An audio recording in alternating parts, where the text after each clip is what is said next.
Welcome to Horse of the West and the Open Championship of the NRCHA SNAFFLE Futurity presented by Metallic Cat, the flagship event of the National Rein Cowhorse Association and its premier competition for 3-year-old cow horses.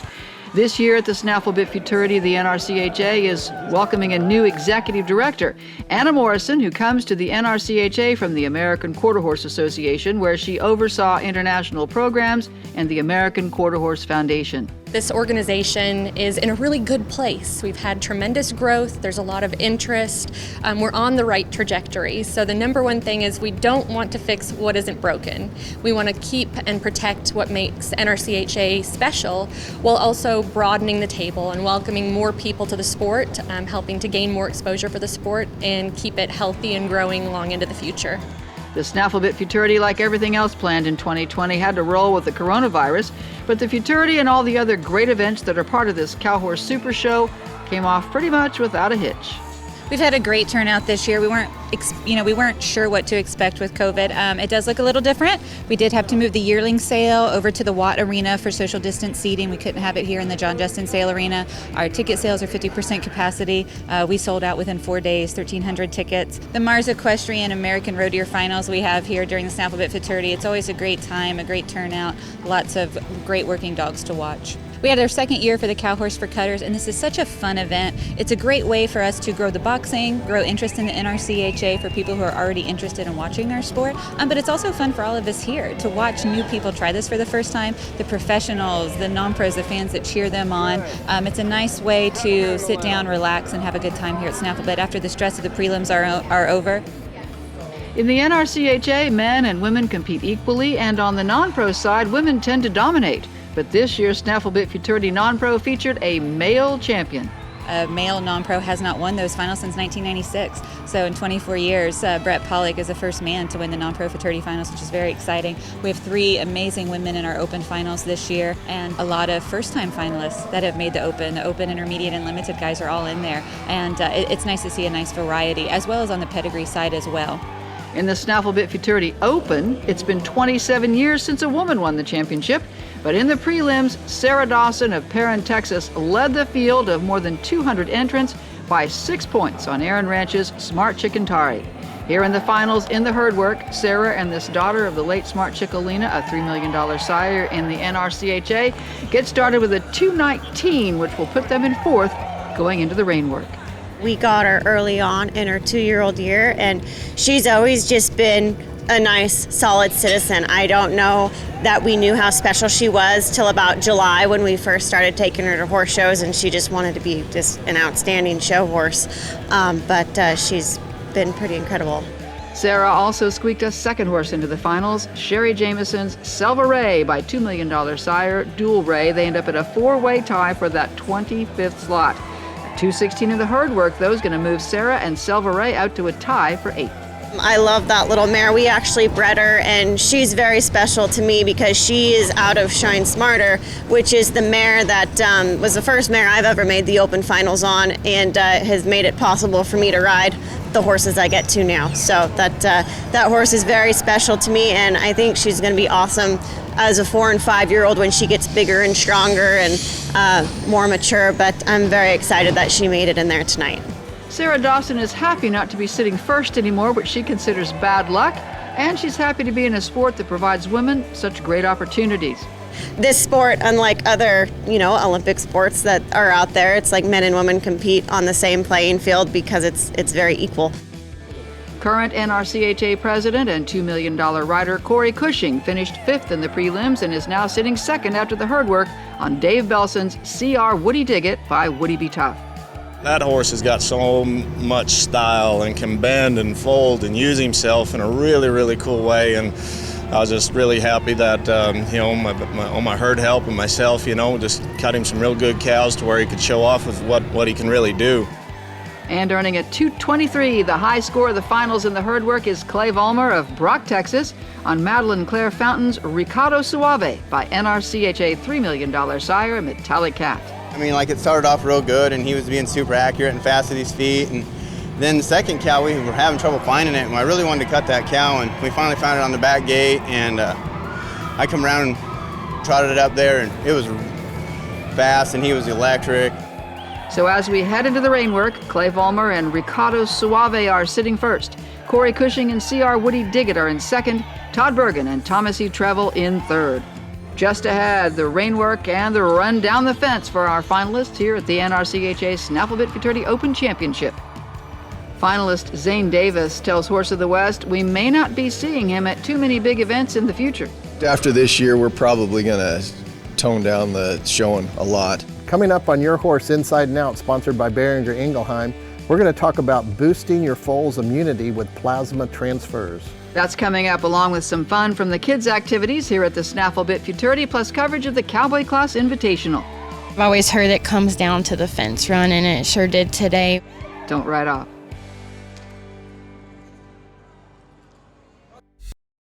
Welcome to Horse of the West and the Open Championship of the NRCHA Snafflebit Futurity presented by Metallic Cat.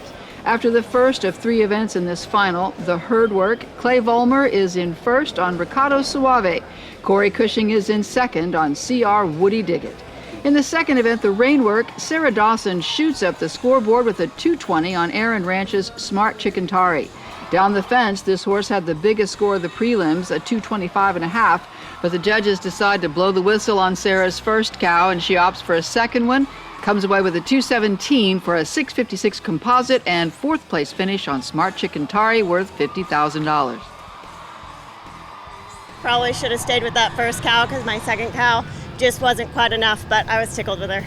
Corey Cushing, second after the herd work, marks a 214.5 in the Reining. In the cow work, a 219 from the judges will give him a 5th place finish on Dave Belson's C.R. Woody Diggett. They'll share a paycheck of $40,000, and Corey is exuberant as always. That horse was right on target. We just had a little separation right there just as we went to switch, but I'm telling you what, it was it's so much fun. This crowd, and we're only at half capacity, you know? I mean, this crowd's exciting. I mean, the intensity, the adrenaline that gets rolling through you. This is awesome. This is the greatest event association ever. $1 Million rider Zane Davis of Blackfoot, Idaho, won this event in 2009. He was reserve in 2019 in the NRCHA's World's Greatest Horseman. But he says after this year, he's going to spend more time at home training and less time on the road showing.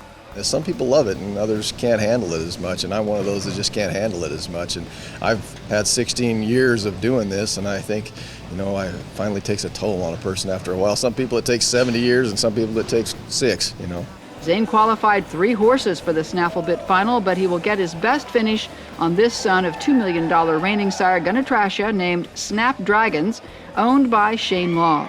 He's actually was a horse that was purchased for very, very little and brought to me. He didn't look like much. He was about 13 hands and kind of looked like he'd been running out on the desert. And he just kind of really came along fast and was mature. And I think he's probably ready for today's competition. Yeah, he is. A 219 in the Reining means down the fence, Zane can take the lead from Sarah Dawson and Smart Chickentari with a score of 222. And that is exactly what he gets. Zane Davis and Snapdragons move into first with a composite of 656.5. When things like that happen, that's a hard cow and your horse was so good, all those hours you guys spent together, or the horse and I spent together, it makes me feel good because, we did what we started to do 2 years ago. 2018 intermediate champion Clay Vollmer and Ricardo Suave led out of the herd work, and they hold on to first after the rain work with a 217.5. Yeah, he's always been real good in the rain work. He's a little, he spooks a lot. So he's been a little difficult to make sure he stays down and everything. But, in the circles he was pretty, stayed down with me in his circles. But, boy, when he went to run and stop, and he kind of raised up. But he still stopped hard and everything, but something I could feel. Nobody could probably see it, I don't know. Now going into the final event, the cow work, Clay and Ricardo Suave will need a 216.5 to take back the lead from Zane Davis and Snapdragons. The word from the judges, a 216, which is going to tie them with Zane. But in the NRCHA, the higher score in the cow work breaks the tie, so Zane holds on to first. 78-year-old Hall of Fame member Doug Williamson makes his first fence turn on Murata's Holly Time, but then misses the marker to put himself out of the running. This is a sport that keeps even the legends humble. Nonetheless, Doug says his first-time owner, Pamela Heights, who'd never even been to a horse show, was thrilled at what they earned for making the finals. She hasn't even saddled a horse yet. So that kind of stuff is really, and she's just so thrilled to death that it's working out for her. And now here's Sarah Dawson on her second horse, Sherry Jamison's mare, Selva Ray. The mare by Dual Ray barely made the final in a four-way tie for the last place spot. But she and Sarah put together the best reining run of the day, earning a 2:20.5. If they can earn that same score down the fence, they can take the lead. Coming into this final, Sarah told us she thought Selva Ray might need another year or two to mature, but she looks pretty ready right now. She dominates down the fence with the biggest cow work score of the day at 2:24, which will earn the 2020 Snaffle Bit Futurity Championship for trainer Sarah Dawson and owner Sherry Jamison. That is a paycheck of $125,000. So that's a total of $175,000 in prize money for Sarah's two mounts in the Snaffle Bit Finals. A perfect cap on a year she also became a new mom to Hadley Grace, who's now 6 months old. Sarah says the grandparents make it possible for her and husband Chris Dawson to continue training and showing, but becoming a mom has given her a new outlook. You know, I would say it changes your list of priorities in a way. You don't realize you can love something as much as you do that little girl, and so it does change you. Zane Davis and Snapdragons, owned by Shane Law, will share the reserve championship with Clay Vollmer and Ricardo Suave, owned by Madeline Claire Fountain. They each earn a check for $80,000. We'd love to thank Metallic Cat. This is the second year that Team Metallic Cat has presented the NRCHA Snaffle Bit Futurity. We're very grateful for them. Our great partners at Cinch sponsor the Intermediate Open as well. And Holy Cow is always very supportive of the open bridle that we have here. Still to come, Dr. Joe Carter on plasma treatments, plus surviving an onslaught of kids on stick horses. Mr. Tucker Robinson put his life on the line for our older kids. And the class that's bringing working cow hens to Rein Cow Horse, the Cowboy Class Invitational, coming up. Welcome back to Horse of the West. Last year, the National Rein Cow Horse Association offered a Cowboy Clinic to working ranch hands and, for attendees, a Cowboy Class Invitational at the 2019 Snaffle Bit Futurity. This year's clinic was canceled due to COVID-19, but they still held the Invitational class, sponsored by Don and Stuart Bogle Stallion MC Cowhammer. It includes rein work, roping, and fence work. Virtually from day one, everybody began to realize working cow hands have something important to bring to the NRCHA, and the NRCHA has something to offer them. Miles Brown, who pushed hard for this program, is an accomplished NRCHA non-pro. In fact, this year Miles entered the Snaffle Bit Futurity Open as well and made the finals. But he also understands the working cowboy side of the equation. His family's R.A. Brown Ranch has been raising cattle and horses in Throckmorton County, Texas since 1895. We needed something to bring everyone together and make it accessible for everyone. And I hope this Cowboy class can continue to grow and improve, and I'm really pleased with it so far. Three-time champion of NRCHA World's Greatest Horseman Russell Dilday grew up as a working cowboy. He loves the Cowboy class and has judged the Invitational both years. I believe that the cow horse class, the cowboy class, is helping expose the cow horse to the people that would enjoy it, which is the ranching nation. They have horses, they have cattle, they need to go right, left, and stop. They need to rope and do all the stuff we do, and it just helps improve horsemanship and make the day and the work more enjoyable. Both years of the Cowboy Class Invitational, Kelsey Love Thomas of Rising Star, Texas, proved she is a rising star. She beat out the guys for the inaugural championship in 2019 and then did it again this year on a different horse. Her 2020 champion mount is a 5-year-old NRCHA yearling sale purchase named Dual Shot at Midnight. You know, any opportunity that I have to come here and show and get my feet wet, I mean, I would like to enter some of these other classes, but it's a little intimidating to start off with, so the fact that there is this class available is just awesome, and it's a real confidence builder. The professionals have just welcomed us with open arms. If you got a question, they're more than happy to help. If you're having trouble with a turnaround or a turn on a cow or whatever, you can ask anybody, and I'd love to help.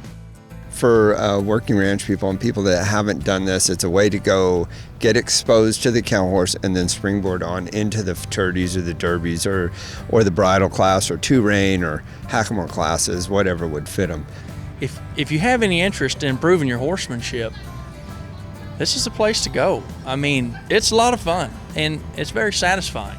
Trevor Carter, who won all 3 levels of the Hackamore Classic on MC Cowhammer at this year's Snaffle Bit Futurity, says owners Don and Stuart Bogle believe their 5-year-old ranch-bred son of Metallic Cat is the perfect sire to associate with this event.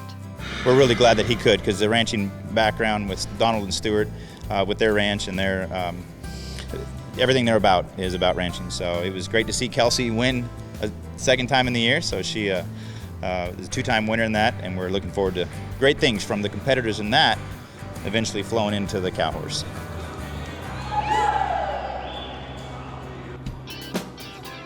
Your Horse Inside and Out with Dr. Joe Carter, sponsored by Beringer Ingelheim. Plasma transfers are frequently used to supercharge a newborn foal's immunity. Horses are unique in that when they're born, their immune system is really underdeveloped. And so they get almost 100%, a newborn foal gets almost 100% of its immunity against the viruses and bacteria and germs in the world through the colostrum that they drink in the first 24 hours of their life. The colostrum is the first milk that's produced by a mare after birth. And it's supercharged with antibodies. We commonly call that antibody IgG. You may have heard of IgG tests, which are tests that we use. It's a blood test on a newborn foal that we do after they're a day old to see what the levels of antibody in their blood system are. And if they're low, we definitely want to give them extra antibodies, extra IgG. We do that through the form of plasma.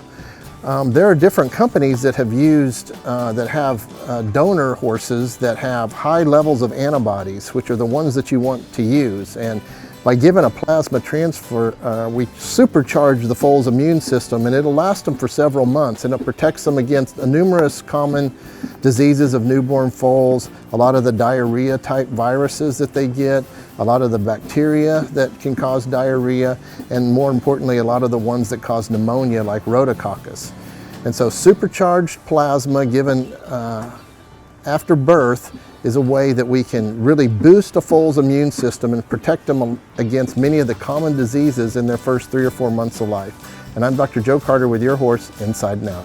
Your Horse Inside and Out is sponsored by Beringer Ingelheim. Before making any decisions about your horse's health, be sure to contact your veterinarian. Welcome back to Horse of the West. The Snaffle Bit Futurity wasn't just an exciting place for grown-ups this week. Thanks to some creative moms, some great sponsors, and the NRCHA staff, it was also an extra fun week for the younger set. We did a lead line class for the kids, which was great. We got a large turnout for that. We did a bouncy horse race, which was fun as well. We did different heats and relay races. The parents and some trainers took part in that as well. We did stick horse making and racing, so they got to design and make their own stick horses, which turned out awesome. And then they raced those, and then we did a buckaroo class for the kids, which was fun, just to kind of give them some, like an introduction to the show pen without all the pressure. All the special youth activities were sponsored by 2019 Hackamore Classic champion Betty Sparks. Owner Catherine Phillips says the stallion is the perfect role model for these kids because he is so consistent and hardworking. He also goes out in the pasture and he brands and he does everything, so he's just not a show pen horse. And he makes funny faces and the kids like that. NRCHA $1 Million rider Philip Rawls' 3-year-old daughter Josie Marie was in the lead line class with her good friend Capri Cushing, daughter of NRCHA $2 Million rider Corey Cushing. Both girls came away with ribbons and ready to get right back in the show pen. Capri's mom, Kristen Cushing, managed the stick horse decorating and race event for the kids. Kristen Cushing did an amazing job putting together the stick horses, and then the kids picked their rein colors and their mane, and they decorated them with stickers and ears and eyes. And it got very creative, and it was wonderful to see the kids come alive and their imagination coming through in their horses. It was a stick horse races. All the little, like 7 and 8-year-olds got to go straight, but the 9-year-olds or 10 or 11, 12, or the other ones, they have to come go straight and they come around somewhere. I forgot their name. Mr. Tucker Robinson put his life on the line for our older kids, and he was the marker they had to run around, and I was really grateful that he was put together and still in the finals. I didn't want the kids taking out one of our finalists. I guess I'm just a big kid, you know. It's fun. I had a blast. The Buckaroo class involved a bit of rain work and some time on the flag. Yes, the goal with the Buckaroo class for us was just to give the kids confidence in the arena. First time out and a show pen, just to gain some confidence and to have fun. The NRCHA, they actually had an announcer, an official announcer, announce the classes, and so the children felt like it was extremely important. I saw these big open riders, and they were sitting there and helping their little daughter or son adjust their reins, and you know, it was super nice, and no one was under any pressure. So that was great. To see the turnout and everyone that came, and just all the people that didn't even have kids out there that were in the stands cheering them on, I think that speaks volumes. It was awesome. The planners say they heard from several non-pros that they enjoyed these events as much as the kids did. And to just be out there and they're like, it wasn't about us, it wasn't about our horses. It was great to just be there and watch our kids. We needed that. So, and it was great to watch that. It's like anybody that goes to work and they're immersed in their work, and then they come home and they realize what's the most important. Do you think you want to do it again next year? Yes. Or maybe let's do it 1 year. Yeah, that's a good idea. Well, hate to tell you, boys, but as you will find many times to come, your moms are way ahead of you. Oh my gosh, I know. We've been talking about this for next year. We have so many ideas. Definitely a costume class next year. That has to happen. We'll keep you posted on the rest of the plans for 2021. Coming up in the weeks ahead on Horse of the West, better barrel races action from the semis of RFD-TV The American Rodeo, plus Reining from the Best of the West in Scottsdale and the Low Roller Reining Classic in Nampa. I'm Jennifer Reynolds. We'll see you then.